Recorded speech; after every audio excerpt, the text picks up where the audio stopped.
Salamat sa support niyo kay Alexa at saka kay Jello. At the same time sa mga projects ni Alexa, ang The Chambermaid's Daughter at ang Misbehave. Thank you po. Ay, Jen Onatsil, my number 1 supporter. Maraming salamat po sa inyong more projects for Jelix sa sobrang totoo, napaka-talented at the same time napakababait.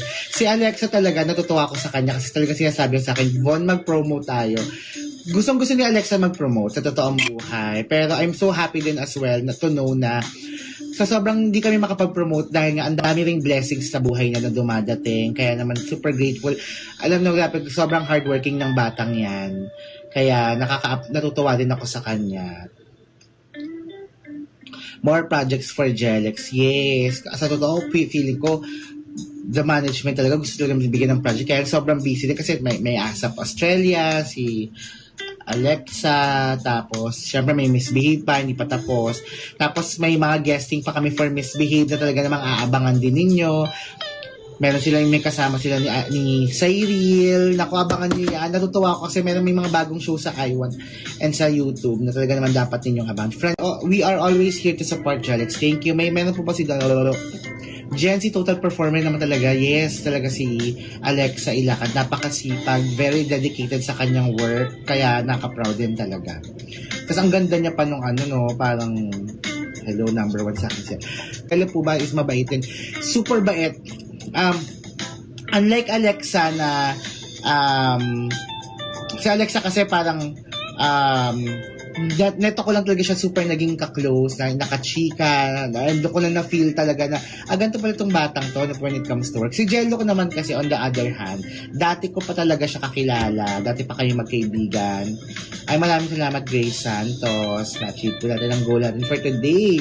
Si Jello, dati ko pa siya, kaya I think mas deeper lang yung pagkakakilala kay Jello on a personal level kasi nga nagka-work na kami. Po ang shooting ng Jelix for TCD2 tomorrow ba? Sweet, kalimutan ko yung date. Tama ba? 4 na ba bukas? Kaya tap the screen po tayo.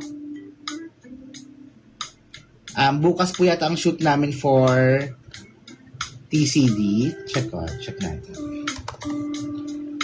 Siyempre, hindi ko na matatandaan lahat yan kasi hindi mo na pupunta bukas. Pupunta ako sa...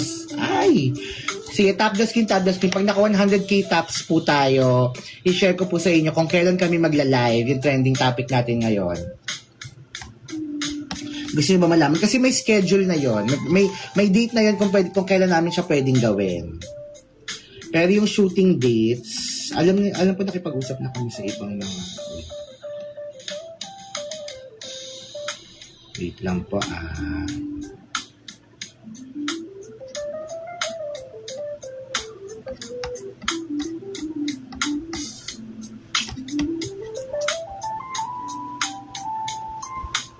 Wait lang po.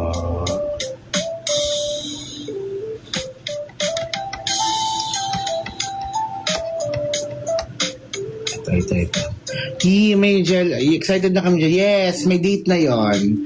Ang Jelix shoot. Ang bilis ng mga pangyayari sa Jelix.